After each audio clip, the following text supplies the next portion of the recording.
My name is Calvin Harper. I am 30 years old and I live in Fort Worth, Texas. I teach high school history and I try to live quiet on purpose. The people who raised me still think quiet means weak. They are about to learn the difference. My dad, Shane Harper, is a hard man with a hard voice.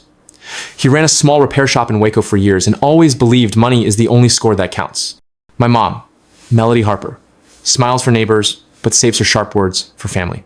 My older brother, Brett Harper, is 33 now. He has smooth charm, fast talk, and a gift for making his problems feel like someone else's job. The best person in my life is my wife, Naomi Sato. Naomi is 31 and works in Dallas as a lawyer. She helps people understand contracts before they get trapped. She is calm, but she is not soft. My closest friend is Kenny Baird, a quiet coder who hates attention and loves building things that work. And the man who helped keep me alive at my lowest point is Coach Darius King, my old track coach, who never let me quit when I wanted to vanish. Tonight is New Year's Eve. It is also the night my parents asked me for a favor, after years of acting like I did not matter. It is the 31st of December 2010. The air in Fort Worth is cold enough to sting. Fireworks pop far away, early and eager, like the city cannot wait to celebrate. Naomi and I sit in our car outside my parents' rental house. The place is wrapped in cheap lights and loud music. A shiny SUV is parked in the driveway. I do not need to guess who drove it. My phone buzzes with another text from Mom. Come inside. We have to fix this before midnight. Naomi looks at my face. You want to leave? I shake my head. No, I want to finish. She takes my hand. Then we do it together. When I step out, the cold air hits my cheeks and wakes every old memory. I stare at the front door and I remember the last New Year's Eve I stood in front of a door holding my breath. Back then, I was 17. I lived in Waco in the same small house I grew up in. I was a good student, a track kid, and the kind of boy teachers called steady. I was also the kid my parents treated like a backup plan. That New Year's Eve, I came home from my shift at the grocery store with my hands smelling like oranges and bleach. I had a scholarship letter folded in my jacket pocket. It was from Texas State. It was not a full ride, but it was real. I thought it meant freedom. Inside, Mom was cooking, Dad was pacing. Brett was on the couch, feet up, laughing at something on his phone. Brett had dropped out of college again. He said school was for followers. Dad laughed like Brett was a hero. Dad pointed at the TV without looking at me. Turn that down. We're talking. He always said, we're talking, when he meant Brett is about to ask for money. I took the letter out anyway. My hands shook, but my voice stayed steady. I got in, I said, and I got a scholarship. I just need you to sign the financial form for the school. It's due soon. Mom wiped her hands and took the letter. She read it fast. Her face did not light up. It went blank, like she was reading a bill. Dad finally looked up. How much are you asking for? Not much, I said. Tuition is covered. I can work for the rest. I need the deposit and the form. After that, I'll handle it. Brett sat up, eyes sharp. Deposit, he repeated, like the word tasted bad. So, you want them to pay for you, but you never do anything for the family. I stared at him. I work. I help. I don't even get to sit on the couch. Dad's jaw tightened. Watch your mouth. Mom handed the letter back like it was greasy. Calvin, she said, you don't understand what's happening. What's happening? I asked. Dad flicked his fingers at Brett. Tell him. Brett smiled, pleased to be the center. My business is ready, he said. Real money this time. I just need startup cash. Dad's taking a loan, Mom's co-signing. Once it hits, we're set. My stomach dropped. You're taking a loan for Brett, but you won't sign a form for me? Dad slammed his palm on the table. The salt shaker jumped. Enough. I'm not trying to fight, I said. I'm trying to understand how this is fair. Dad leaned forward. Fair? He laughed. Life isn't fair. Mom's voice got sharp. Your brother has potential. He's not like you, not like me. The words burned. I swallowed. What does that mean? Dad's eyes went cold. It means you cost us, he said. You've always cost us. Shoes, school trips, doctor visits, food. Now you want college deposits like we're rich. I felt my face go hot. I didn't choose to be born, I said. Mom's eyes narrowed. And we didn't choose for you to need so much. Then Dad said it, loud and clear, like he wanted it to stick. You are a burden, he said. You have been a burden since the day you showed up. The room went quiet, but my ears rang. Burden, Brett smirked, like he was watching a game. Mom did not correct Dad. She nodded. Dad pointed toward the hallway. Brett needs your room, he said. He's moving back in. He needs space for his office. I stared at him. So where do I go? Dad shrugged. You're almost grown. Figure it out. Mom added, softer but still firm. Stop dreaming, Calvin. Dreams don't pay bills. Outside, the neighborhood was already setting off fireworks. People were cheering a new year. Inside my house, my own parents were pushing me out of it. I took one slow breath. If I walk out, I said, I won't come back. Dad waved a hand. Don't be dramatic. It's not drama, I said. It's me listening. I went to my room, packed fast, and grabbed my savings envelope from under my sock drawer. $942. I had saved every spare bit. It looked small, but it was mine. Mom stood in my doorway. Calvin, she said, like she was tired. Don't do this. I looked at her. You already did it, I said. You called me a burden. You meant it. Dad shouted from the living room. Is he still here? My chest hurt. I shouldered my bag and walked out. Quick check. Are you enjoying this story and does it make sense so far? If yes, comment where you are watching from and hit subscribe so you do not miss the rest. If you enjoyed this story and you want more real, intense revenge stories like this, please subscribe to my YouTube channel right now. Your support helps me keep making bigger, better, and more interesting content for you. And don't watch alone. Invite a friend, share the video, and tell others to join you in supporting this channel so we can grow together. Now, I want to hear from you too. Write in the comments where you're watching from, your country or your city. I read your comments, and your support truly matters. All right, now let's go back to listening to the beautiful revenge story of our protagonist, Calvin Harper. I did not have a plan. I had pride, fear, and a phone. Coach Darius King had always told us, if you're stuck, you call me. I called him with shaking hands. When he opened the door, he took one look at my face and stepped aside. Come in, he said. No speech, no blame, just help. I sat on his couch and cried. Coach King waited until my breathing slowed, then handed me water. Tell me, he said. I told him everything. The letter, the loan, burden. Tonight, Coach King's eyes darkened. That's wrong, he said. But you're here now, so we plan. That night, while the world counted down to midnight, Coach King helped me make a budget on a yellow pad. Rent for a room, food, bus pass, school costs. He told me I could stay 2 weeks, but then I needed a longer plan because he wanted me strong, not dependent. The next school day, I went to Miss Yvonne Park, the counselor. She was small, calm, and always carried peppermint tea. She listened, then said, you can still go to college. It will be harder, but it is possible. How? I asked. We document, she said. We apply, we appeal, and you keep showing up. So I did. I worked more hours at the grocery store. I ran track again because running made my mind quiet. I ate cheap food and studied late. Coach King drove me to extra meets and told me, pain passes, quitting stays. S1. Brett posted photos online that spring. New watch, new suit, new business meeting. Dad shared them like trophies. Mom left heart emojis. No one asked where I lived. After graduation, I rented a tiny room from an older woman near campus. Mrs. Lorna Beeks was strict and kind in the same breath. My room had a twin bed, a desk with one wobbly leg, and a small window that faced a fence. It felt like freedom. Money was still tight, so I started at community college in Waco, taking night classes and stacking shifts. I wanted Texas State, but I needed a bridge first. One night, after class, I heard two shop owners arguing in a parking lot.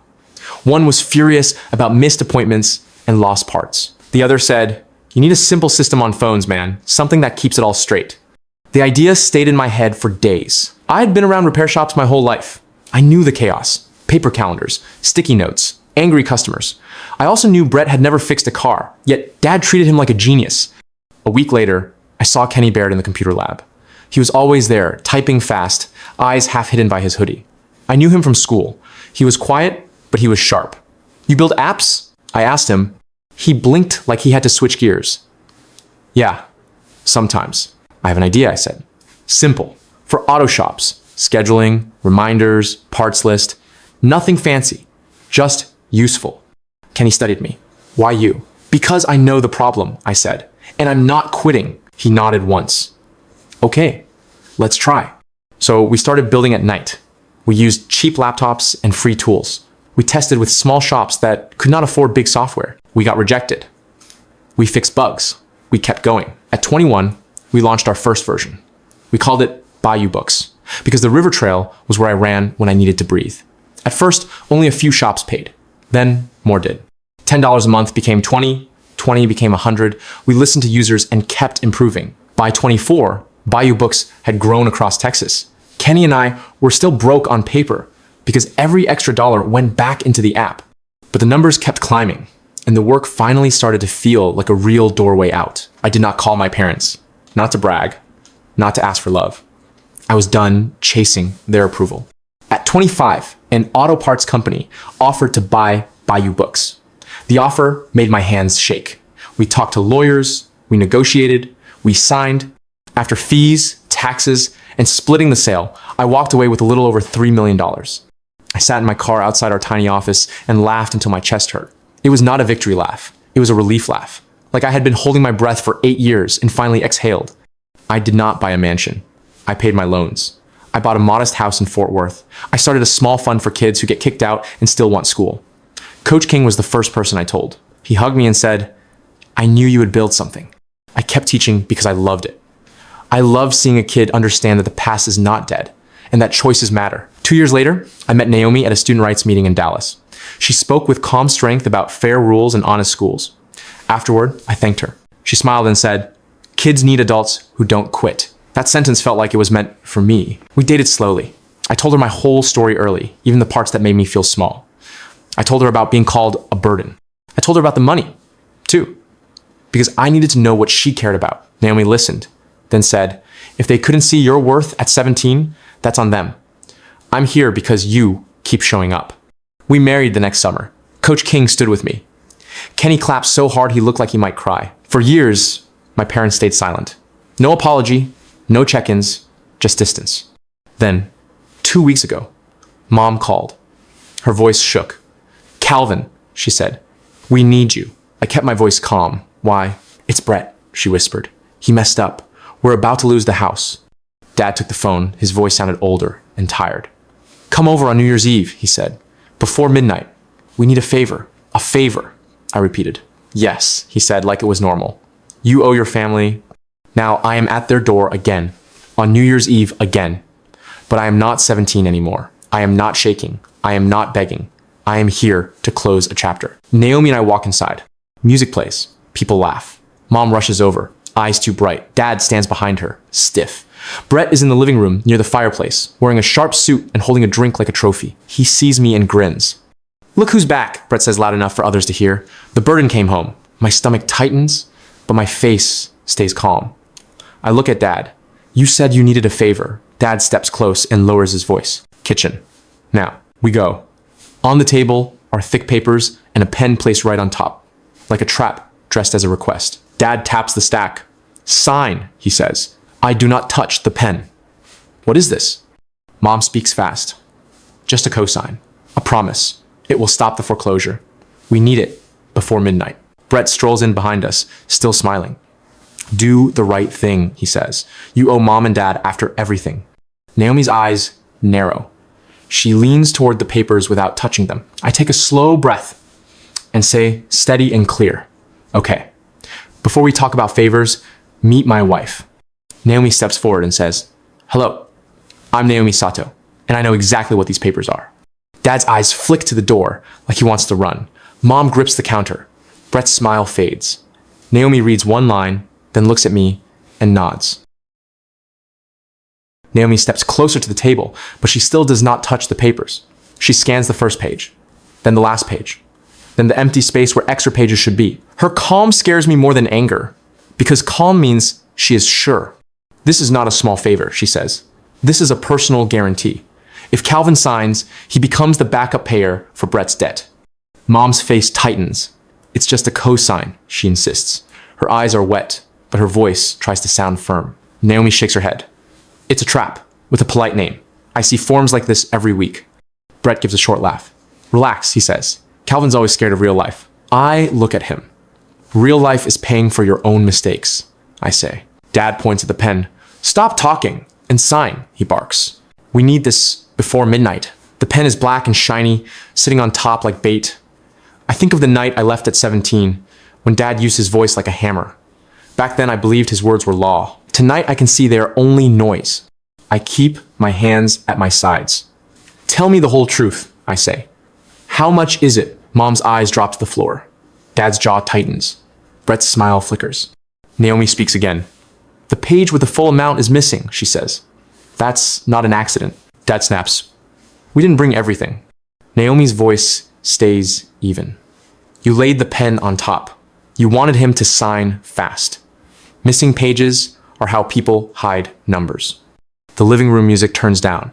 I can feel guests listening from the doorway. My parents invited people over because they wanted New Year's Eve to feel normal, but real problems do not care about party lights. Aunt Rhonda Pike appears with a plate of cookies, eyes bright with curiosity. She is Mom's older sister, and she has always liked gossip more than truth. What's going on? She asks. Mom forces a smile. Nothing. Aunt Rhonda looks at the papers and laughs. Oh, it's money. Calvin, you finally paying them back? I turn to her. Did they tell you they threw me out at 17? I ask. Aunt Rhonda freezes. They did what? Dad's face reddens. He's twisting it. I'm not, I say. New Year's Eve. Scholarship letter. Dad called me a burden. Mom didn't stop him. I left. The room goes quiet, like someone cut the power. Even the TV seems softer. Aunt Rhonda's mouth opens, then shuts. She looks at Mom like she never saw her before. Brett tries to shrug it off.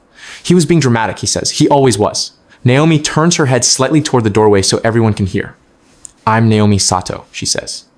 I'm Calvin's wife. I work as a lawyer. If he signs this, he could lose his home and his future because Brett already failed to pay. Mom's voice cracks.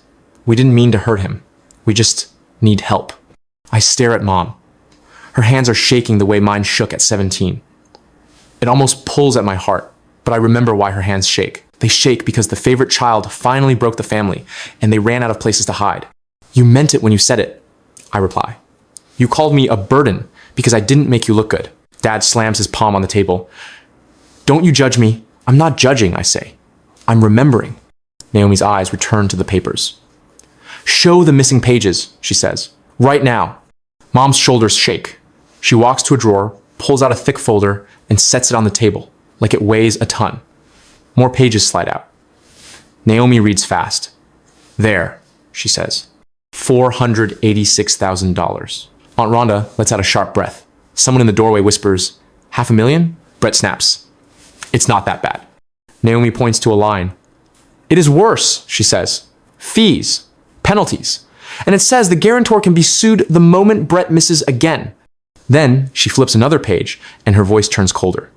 And this clause, she adds, lets the bank take money from paychecks and accounts without much warning.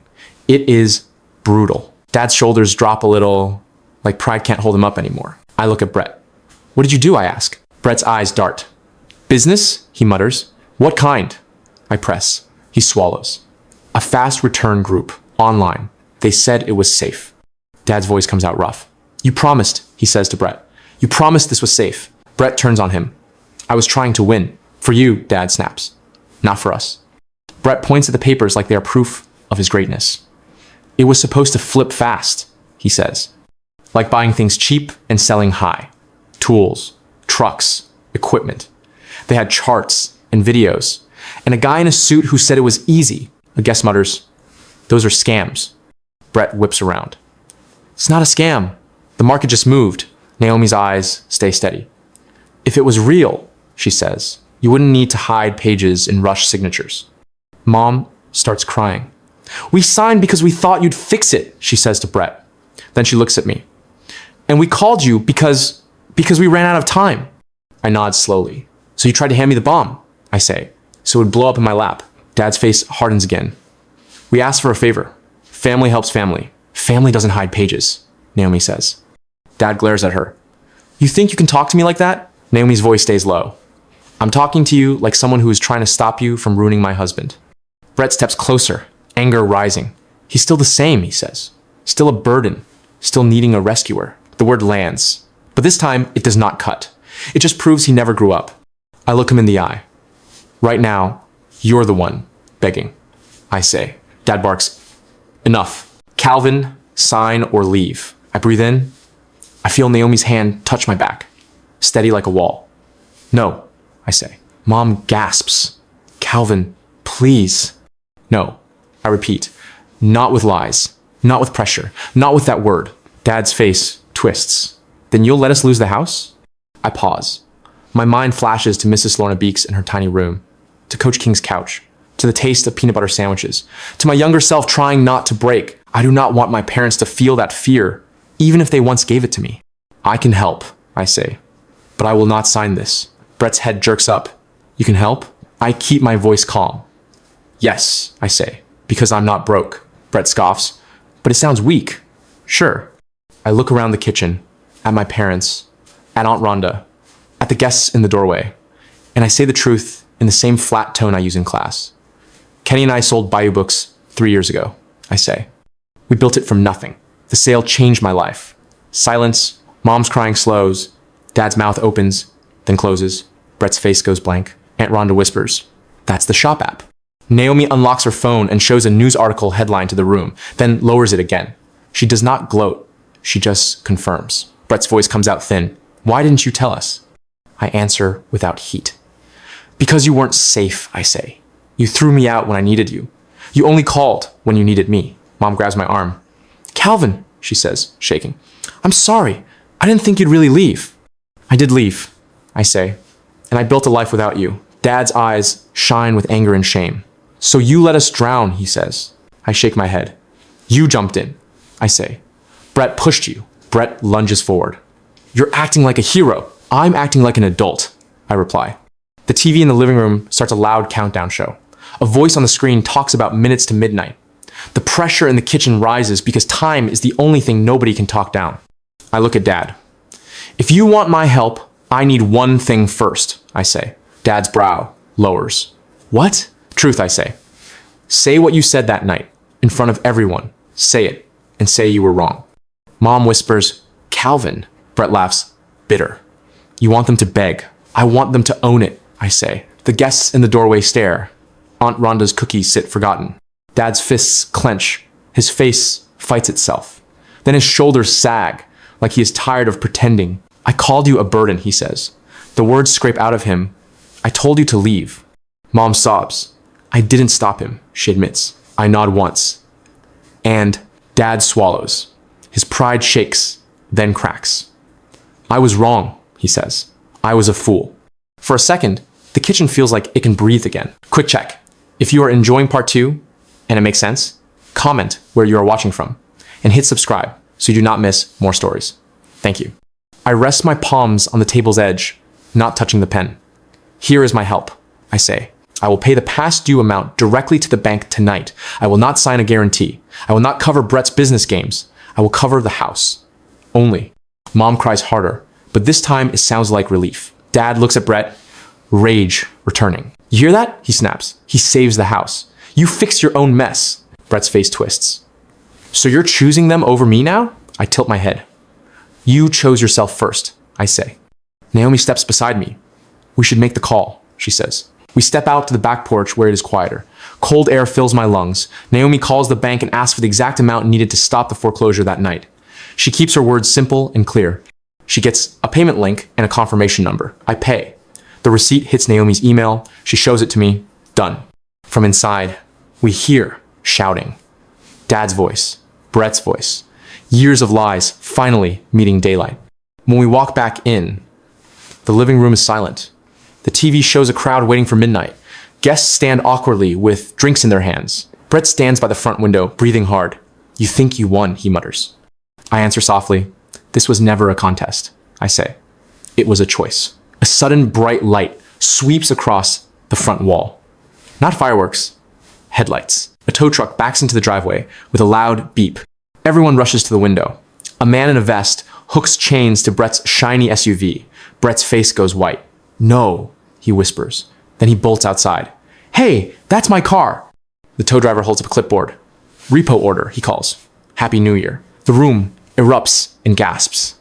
Aunt Rhonda whispers, "Oh my goodness." Dad steps onto the porch, shaking. "You even lost your car?" he says to Brett, voice cracking. Brett turns, wild-eyed. "I can fix it! I just need time!" "You had time." Dad snaps. "You used us instead." Wind for. The tow truck pulls away with the SUV. Its red lights blink down the street like a warning. Fireworks boom in the distance, but this feels louder. Brett stumbles back inside. Face burning, he points at me. You did this.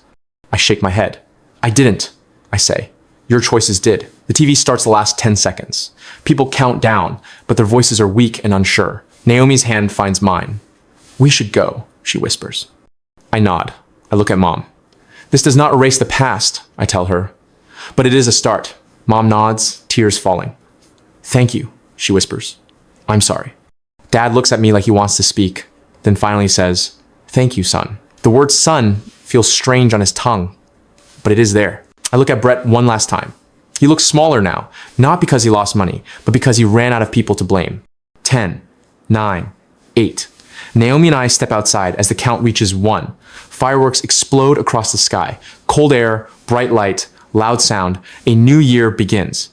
In the car, Naomi asks, How do you feel? I stare at the road and breathe out. Like, I finally put down a heavy bag. I say. Naomi smiles.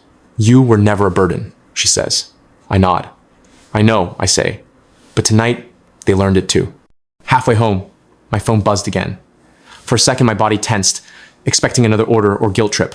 But it was a message from Coach King. Naomi had texted him earlier, just one line. We're okay. Coach King replied to both of us. Proud of you, Calvin. You kept your feet. You kept your heart.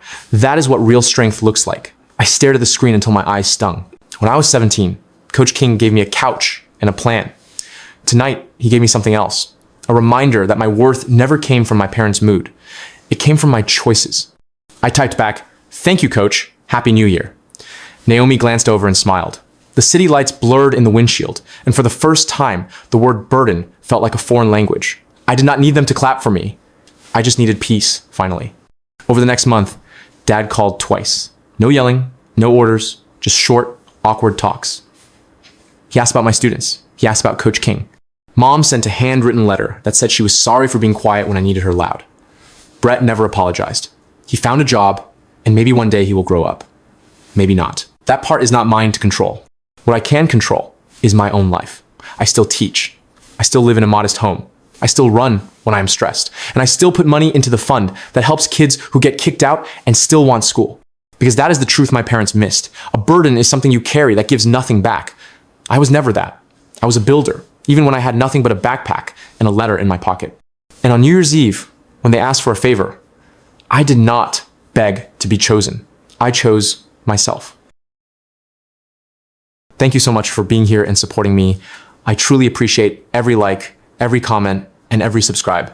It means more than you know, and it motivates me to keep bringing you stronger, more emotional, and more satisfying stories.